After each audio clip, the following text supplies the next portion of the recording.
Ani bazaar bank pa. Ani ani pun bazaar bank selalu sendiri pun tidak boleh kerana ezor na angin, orang yang sana semua dia dan buat kalau mana kan kiri. Le,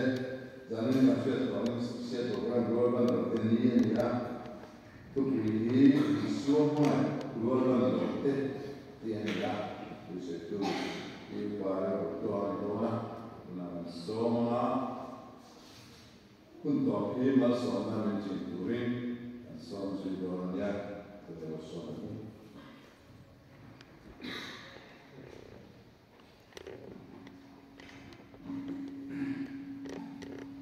Hãy subscribe cho kênh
Ghiền Mì Gõ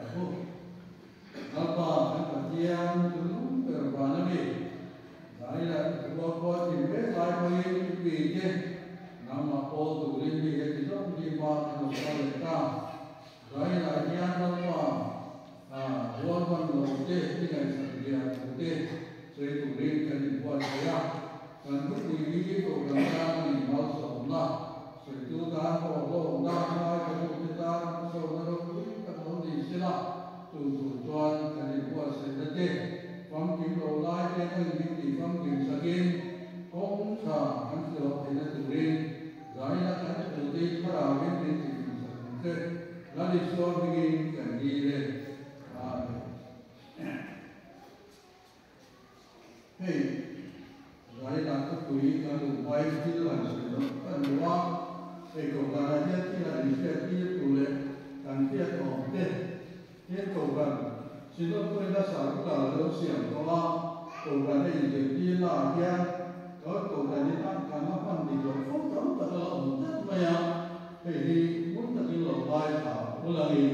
mà trái cái đấy nào cầu gần đây xin lỗi tôi là đi biết để ăn gì nào thì chúng ta đã sử dụng ở kia hắn xiển một phút chú hắn về tiếp cầu gần cao không lộ thế ba à tổ ba lộ chút sợi đấy chúng mình có thể chúng ta đồng ý cái nó bị phá đấy anh chỉ đua đi về liên cao nó hay là ba cao cũng có đi đồng ý cần thiết là tin chúng ta phát triển cuộc cạnh tranh mà sẽ cái kia sử dụng tiền nào thì đầu tư là gì thì ta phải hiện các sự để được làm chung cái chúng ta tổ chức là như thế là cái gì cái gì trong cái số mà đi làm thì sáng rồi sáng xin lỗi thì là số như thế là thì ta mai rồi đấyแล้วก็ทั้งเอาตัวสุริเทระสุริกันดีนะที่เทที่เทที่ตรงความสวงอะไรเนี่ยดูตัวเราเว้อันที่ว่างี้เฮ้ยกันทั้งมันเจ้าตัวที่เราบอกกันอะไรนะที่เราเอาเรื่องพวกเนี้ยเฮ้ยกันสิ้นมันจะพวกเนี้ยที่ก็ส่วนใหญ่ดูจู่ไบเบิลขนาดเสียนะไบเบิลซ้ำไบเบิลซ้ำแล้วเสียที่เราต้องน้อสอนเสกกันอันนี้ไม่ยิ่งต้องก้มติดตัวเลยอ่ะประเทศคุณบอกการทุกประเทศทุกอะไรข้าที่บอกนั้นเสียที่บอกเราต้องน้อสอนเสกกันติดเด็กเอาไปบอกพวกไปอ่ะต้องมันติดเลยที่อะไรเรื่องที่ทำไม่ได้ตัวการเรียนการเราโค้ชตัวที่เราตัวเรียนอะไรเขาไปอ่ะตัวว่างี้ที่เราว่าเรียนกันลาเด็กไปไม่ได้ไม่ได้ที่บ้านเราถ้าจะใช้ตัวพวกเรานี่หลายคุยห้องนี้นะครับที่เองนะครับหลายที่เราเรียนตรงใจจะสร้างให้เราในการตัดใจไม่ยากแค่ที่เรียนการทุกคนเรียนหรอกที่จะพูดถึงเรื่องนี้ละตรงใจที่ดูแลดีเชื่อเชื่อต่อมาจะทุกมาตลอดตัวกันว่าเวลาเราคุยต่ออะไรแบบนี้ที่ทุกที่ทุกคนต้องใจถูกยอมจงตรงใจไม่ทุกว่างี้นี่แหละที่คุยห้องคุยเรียนตรงใจที่ถึงเราเวลาพวกอะไรอ่ะตัวคนจนกันมานี่ละที่ก็เสด็จสู่ให้ด่านห้องเดียวว่าอินเดียวันนี้นั่นหน้าเรียนการสู้มีผู้สาวอะไรเกิดเหตุอะไรเราที่การสื่อสารเนี่ยนี่ละที่ของการบอกว่าอันเราที่ได้ไว้ที่ละ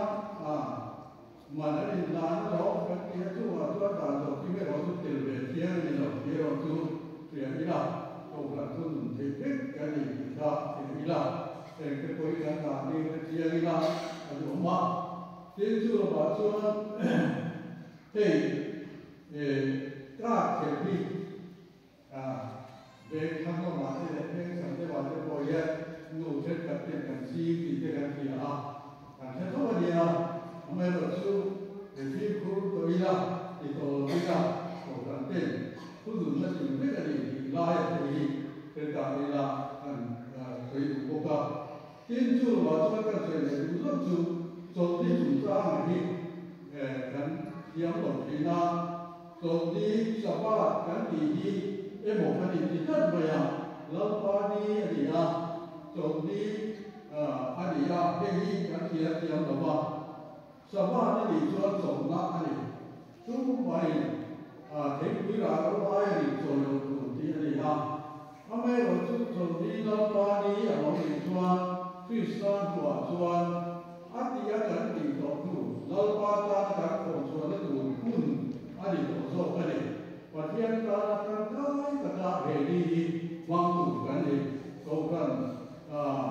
da na pa dia te committee te thiếu gì na tu da ta na làm thái là cả tha để tùy te gắn sẽ nó cũng tu trong nó tu nó đi đâu thì gì gắn kia là cả mà nên corona gắn về ngay về là ta cho đi ra gắn kỳ kỹ lòng khi nó chỉ nên ta nó có ai biết cái nó mà cho đi thì su te cho đi thì ra một tổ ta xóa lưu ý đầu tiên cần gì cái này chút ta chú ý cái gì về lòng tu này thì khi ra cái chúng ta mà có thương ta lên cái gì thì khi cần kia ta vào bên sắp qua chú tổng ta là gì đó chú in đi ở kia thì ta lâu qua đi cái gì chuan ắt kia cái gì đi ắt thôi cái một số tu lâu qua ta đi đóng cái cái đi tu này thì ta vậy là ta sử dụng các cái đó mà còn ta là những gì tiếp tu để cần kia tu điเอามาบอกงี้ทำได้ผมว่ากันเห็นชื่อเลขกันทุกอย่างอันดูโดนนะหลายอย่างก็อันเสร็จก็แค่เราก็ยังไม่เที่ยงเรียนดูดีนะเสร็จแล้วอีส่วนข้อแม้รวมกันเด็กในยามฉันกับยี่ตัวเสียโอกาสกันหัวปัจจัยหัวกันหัวที่ได้ของตากันอะไรอีส่วนรวมกันเราเด็กอันสั้นเราไม่ได้ถือชื่อการว่าอยู่ถูกการเสียโอกาสเที่ยงแต่กินกันหัวที่นั่นอีส่วนเขาเวลาเราทำลายโอกาสถ้าเราไม่เป็นชื่อข้ามตัวที่เด็กรวมกันเราเด็กข้าพวกอะไรพวกอะไรซึ่งมีการตัวพระพุทธทั้งเบิกข้าไว้ผู้ทุกท่านข้าให้กันที่ข้าปฏิเห็นเสียกุลาซึ่งมีอาจารย์รวมกันเราเด็กอะไรสักอย่างเด็กไอ้สันเราเด็กเด็กกันหัวเด็กไว้กันที่ละมาที่อามาไม่คุยกันทางตัวที่ที่ดินหัวข้าอาเจียนเด็กผู้หญิงเด็กว่าเงี้ยอันนั้นสัตว์ที่ข้าชอบเห็นนั่นเองซึ่งมีเรื่องว่าตัวเขาเวลาเด็กนายมีผู้หญิงที่ตั้งตะกินรวมกันเราเด็กผู้หญิงนะเพียงนี่นะอารมณ์ผู้หญิงควรชนะมันสีเสียเด็กมุดตะกินกันแต่ละตัวกันถึงหัวเม็ดกันที่กายยันกันหัวนี่นั้นสุดท้ายอันนั้นทุกผู้หญิงให้เราโอ้ยมันสิ่งนี้ละมาท้ายเสียกันนะโอ้ยที่กันตัดไปรวมกันเราจะได้มาส่งมาเห็นหน้ากันหัวนี่อะไรสักมาคือมีเด่นอันนั้นสักเด็กเราพามาอันนั้นก็เลยไม่ใช่เด็กลิส่วนเด็กนั้นเราก็ทำเราผู้ใหญ่เรามาส่งหน้าเราเป็นนะที่กามินอันนั้นคือนี่ที่กันหัวทุกคนเวลาเรียนร้านเลยคุยกันข่าวถ้าจะกินอันนั้นถูกอันนี้นะปัจจัยของป่าแล้วที่สุดที่ใช่สุดที่อันนี้เขาเวลาตัวนั้นในตู้เย็นเนี่ยเนี่ยคือเราสอนนะเห็นตู้ที่ตัวนี้เขาเวลาเนี่ยท่านจำนะนะขนมอันนี้นะก็ที่บางท่านที่ปฏิบัติก็ว่าเราได้รับมาอีกส่วนก็นั่นเองอันที่เด็กที่โยนตั้งไปเนี่ยส่วนที่ทำได้เด็กเด็กลายออกมาที่รวมกันหมดที่น้ำหาเทียนกันก็ว่ามีเด็กนั้นเสียๆต้องคุยอันนี้ช่วยปฏิบัติอยู่แล้วอีกส่วนเองสร้างก็เป็นตัดที่ระบาดนี้ทำตัดช่วยก็เกี่ยวกับการแล้วอีกส่วนหลังตั้งอันนี้นะครับอันนั้นดีนะช่วงวันนี้มีแต่น้ำตู้แล้วอีกส่วนอีกอันที่ช่วยมีช่วยอันนี้จะมาว่านี้เราเนี่ยมาผมจีอันนี้ข้าอันนี้ได้ดีอันโอเคจะเกี่ยวกับตัวผมจีนั่นเองยิ่งตัวการเราเด่นแล้วอีกส่วนมาที่กันที่ตรงนั้นนะเขาเวลาเขาจะทิ้งทางอันที่ได้เนี่ยก็จะไปหมดเลยไปจุดให้มีที่ดำรงวงได้ที่ตรงกันทุกสิ่งได้ที่เขาจะทิ้งทางนั้นที่น่าเพียงน่าอ่อนโยนตรงกันเราเด่นสุดหนาสุดกันถึงจุดเด่นเลยจุดปัจจัยเนี่ยไอ้ตัวหมอดีที่อันนั้นเสียเป็นนะส这个很后这个马顺动度可以让他放他为了天国也有很后这，而且今啊米的还是那个不多的，我们后这呢，我们这那有的按当那手呢，你那有看，刚才那里就这样说的，有看那波，而且今那天。cùng với đại diện của một cái gian hiện anh đi cái gian là đi về cái bộ gắn cái hình dáng của này cái điện làm do cái gian để đóng lồng cái gì sự kiện mất gì là biết hệ qua vận lồng tê điện cũng qua vận lồng cho làm điện chi tiết hiện các hàng chi tiết của thành tôi để cái gì cái điện ra cái tầng lạc không trong kia anh ta cái này sẽ thành tê cái này về tê ở ngoài chỉ có điện thì là cái tôi có thì phát triển cái điểm nào ông để sư cần sử dụng nhưng mà hey học nó nhận tận tên và thiên thủ thế mà đi học ở lớp cái em còn giờ còn điều từ đâu quý tất tên mình về à chú bây giờ con đến về đấy mày chú thì đào na mà đi mà đi đó thì xuân này cuối có vàng in hay đồng bố chú đi học bố chú mà chú phát sinh đồng đầu tiên đóng lầu cái cô ta thì na cũng phải đặt mấy phải là bố thân làm ma không thể được mấy bà cả một đi xa phát sản ra đây cũng đủ lên chúng mà cho cả kia những gì thì na thì làm đồng bộ là khang tên tiếng gì thì đóng đặt cái này thì còn cả một gì là cô cứ việc tu đồng bộ tu đồng đặt các gì là phát hiện làm khang để ông anh thì khang thì đi làm in và in ra đi đâu mà đi sang tập nhân được chỉ là để phổ cập cái này đủ cái thứ hai là cái này phải làm khang thì rồi về cũng nó gắn sổ tủ thêm gắn gì về tủ lắm ngày cuối là cái gì gắn gì về tủ lắm mà cho các bạn thiên tủ cả riêng được chính mình cộng hòa cái gì đó thì xóa ngày cuối một đi ngày cuối một về tủ ra mình tủ ra khác anh ta các bạn đi thì là cộng hòa và chia thế về việc tiếp cái bài thế đến cái cái điểm làm gió mà khác khi cái này anh ta rồi về cũng là bộ phận khác một cái số tự nhiên vì cái và cái này cũng là nó cho đây giải là sẽ cái điều quý các cái này thì thế là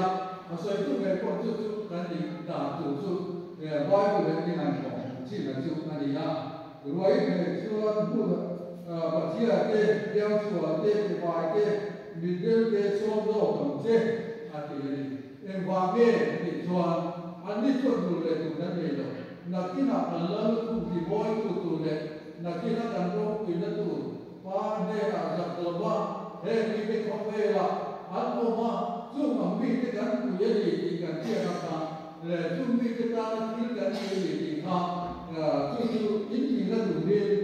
thì làm cái này thì lại đi vì học giả cái con anh mua là tiền tiêu mà chúng mình đi vào chúng ta mình cho ai cho hết cái gì mai tôi còn có đó thì xưa hai tôi có vật chia cho này tôi có vàng nghìn chúng đi đi vào chùa riêng tu cái chùa trái là có hiền chú soi là hiền soi tu lên nó hiền vật cái này có đi chú vậy cái chuyện mua trà đi cái này tu sạch ra trà êm này anh ai là chú vai tôi là chuẩn cái gì là bên và chỉ là cái riêng vài cái chú mà bị cái chú mà hay tu lên an tan thành là tu công của sẽ tu riêng anh thấy xuân khang hàng rồi cái đó là bộ ta là chỉ trà các anh chị thế mình cái tàn hiện riêng tu cái chuẩn anh rất hay và kia thì anh này sạch tiền và kia thì là anh sạch đầu tiên tu thì tu ra và kia thì là mà làm trắng thì tu ra anh phải là tiền anh gì nha thế thì là có hiện cái mùa hàng vì cái hoa xuân tu riêng mà một tất nhiên đại thì cao số là chúng ta tuân tiên sửa cái bài thế mình nhớ cái chúng hàng hậu chúng hàng không anh chị này chúng ta mình cần phải tiên đủ hiện thêm mình gặp lòng thế này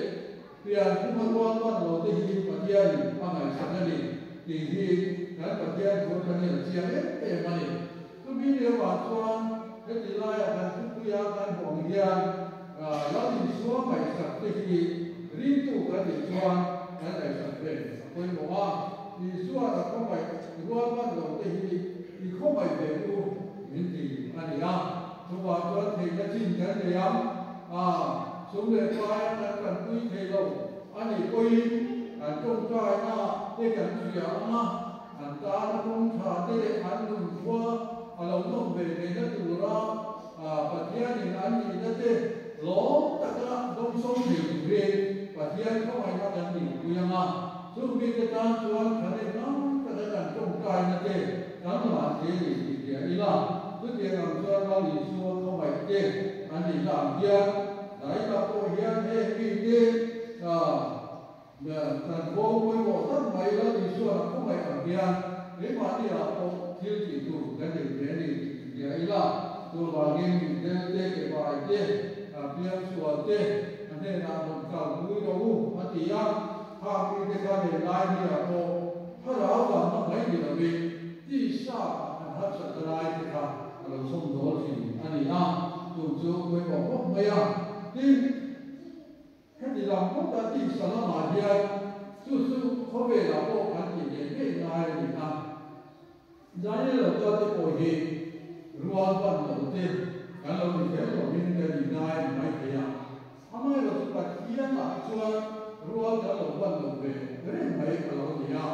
ถ้าที่เราจะพบกันเรื่องวันเดียนออกมาอาทิตย์ละมาการรวมกันเราไม่ว่ากันเดียนถ้าเราละมาเป็นเรื่องการรวมกันเราวันละมาปัจจัยนี้เสียงกุ้งอ่างค่ะกันเราต่อเรื่องไม่เราเนี่ยคือมีชวนปัจจัยพวกไหนจะชวนหาการรวมกันเรานะคะปัจจัยพวกไหนได้แล้วก็ไปสู่คริสต์รวมกันเราโตเลยเนี่ยดูเลยว่าเช่นเดียวกันเราปัจจัยนี้น่าเสียมากว่าเนี่ยเรื่องดูดีอาเสียไล่กันซึ่งแต่ส่วนอาเสียอันนี้เราว่าการเราต่างกันรวมกันเราว่าเราเรื่องไม่เราเนี่ยซึ่งมีเรื่องว่าต้องปัจจัยพวกไหนจะช่วยปรับปรุงอามาในช่วงเด็กพวกนี้เราเองเขาเป็นการเราเนี่ยซึ่งมีเรื่องว่าเวทีอาเซียนหินเทจะร้องเทการเราเนี่ยปัจจัยอาจจะใช้ตัวเราจะตามโมเราดิสุคริสต์เขาเป็นการดำน้ำกินตุรินที่สร้างให้เรามาเรียนดำน้ำเป็นมันแค่ไหนมาดิสุคริสต์นี่นะฉันน้ำมันนะฉันเดียเราดิสุคริสต์กันตั้งนั้นเด็กข้ามวันเลยกันตั้งมาอาดุนันตั้งลาวันนะกันที่เทโลนี่เราที่สัตว์นาจาเทลีคนสัตว์วันนะกันเราเลยเรื่องไม่เจ็บอันว่าตอนนั้นไอ้แต่ถ้ากันตั้งว่าอารมณ์ของเด็กที่เราเราดิสุคริสต์สารอันนี้ที่ข้าอย่างนี้ละสุดท้ายแล้วที่เรียนสวดเด็กไปเด็กมีเด็กที่เขาทำงานตรงนี้อะไรซึ่งมีอาชีพเราดิสวดที่การคุยว่าดีที่อะไรละอะไรนะพอเรียนการทำงานมีเด็กนั่นเองการเรียนสวดนั่นเองรวมกันเราวันเรานั่นเองครับเป็นช่วยเด็กที่นั่นเองว่าเราต้องทำเรื่องของเราดีเลยที่ในตัวเชียนี่นะซึ่งมีอาชีพการวันเด็กที่เราดิสวดนะครับเห็นมาเนี่ยเราที่นะครับนู้นก็กินในตัวอีละไรนะพอเรียนการเฟลลงมาเนี่ยท่านเราท่านองค์ท่านที่เลี้ยงท่านนั้นอีกตัวปฏิญาณถูกโซ่กันอีกนายกับมันจะมีมิตรที่เที่ยวถูกว่ามีมันที่เที่ยวถูกที่รีบพูดหลักจากลงมาเนี่ยจะตัดลงมาเนี่ยไว้ยังรีบพูดลงบนถูกตั้งแต่เจ้าอย่างเรื่องใดตัวชี้กันว่ามันหลับลายกันปฏิญาณจะอาถูกโซ่อีกตัวเสียงข้างเล็กเที่ยงลิ้นโตท่านนำฟ้าอันนี้เล่นมาอย่างก็เดียวกันข้างหลังสอนตาก็เลยเที่ยวลงกันนั่งอยู่นะเฮ้ยกันตัดสายเห็นเราหนึ่งไหมจะมีเรื่องอะไรทุกวันเจอกองทัพเขาที่เป็นเชียร์นี่นะคุยได้ท่านนี้เราบ้านสองกันลงตีลงเตะท่านนำฟ้าที่ตีถูกจะสวนเห็นกันอย่างสวนเห็นอดีตสวนคุยได้ท่านนี้หาสวนกันมีเราโบ้ยามีเราตีกันขึ้นดีที่ไล่ที่เด็กคนเดียวถูกโจมตีที่ตีลงไล่มาเป็นเรื่องเสียนะโบ้ยกันตามมาส่งต้นเด็กที่ไล่กันบอกกันเสียนั้นเรียนฝ่ายที่เด็กจะที่จะพิจารณาแล้วมาเราเป็นมีว่าต้องวางเองสอนที่เด็กสอนถึงเด็ก mình đến mình qua này để nó tụ tê nó qua cái ngồi tụ giấy tụ tê để nó là thiên nó ngồi nó tụ giấy tụ mình nó qua hiện mình đi ra mình đi ra đi xuân xoay ama đi cũng xoay đi cái mà đi à hiện nó đi xuân nó làm nó phong kín anh đi làm nghề với vậy đi tụ tê giải lại hiện cái mà đi cái mà đi làm thảo thiên đi mình na hao thì lo na và thiên du số mà cái người biết mà thì lo na lại đi ruột là con lo na lại nha và thì chúng mình chỉ sao cái con nào cũng thì tết thì này của riêng nha là đi xuống thì mà mình biết mấy cái gì xí rồi thì ama lối mà thì về rồi nó gì nó thế ama cần quan hiền cần kinh rồi nó thì cần phần rồi nó thế cần thiêng mình rồi nó thế cần chẳng rồi nó thế không thì thiêng mình Allahumma wa ta'ala wa ta'ala Krista da ban về thế kan thì na tu la li su Krista ni cái ila đến và tiết cái này thì nó sẽ là gì xuống thì na thế mà đi à cũng mà để thì nó vào cái và tiết để thì cần lên thì nó vào đây nó vào cái mình cái và tiết để nó lên tu lên đi thì nó và tiết để nó chế hậu tu lên và tiết để nó lên tu nó xiêm mà anh ấy lên lại bàn xóa những cái đồ cần cần ta có phòng game chúng mình luôn chú để lên để cái cuộc cái số kinh tế mình luôn có sẵn đi chúng mình đi vào cho giải mà đã cùng đi cả đi sao mà cần mua ban đầu nó mấy là đi hay là nó cần mua ban đầu là cái gì Krista bên này đi tu đấy anh do thì tu sẽ được sang thì là giải là hiện cái thì tu cái chuyện ta làm ta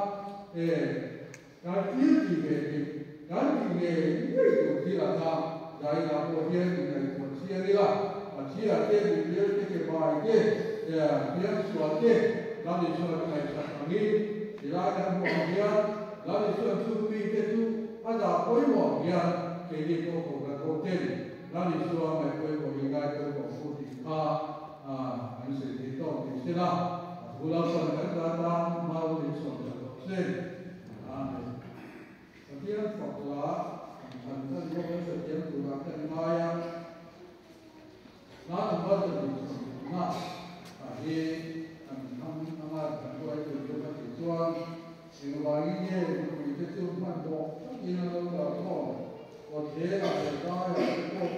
dia seorang guna,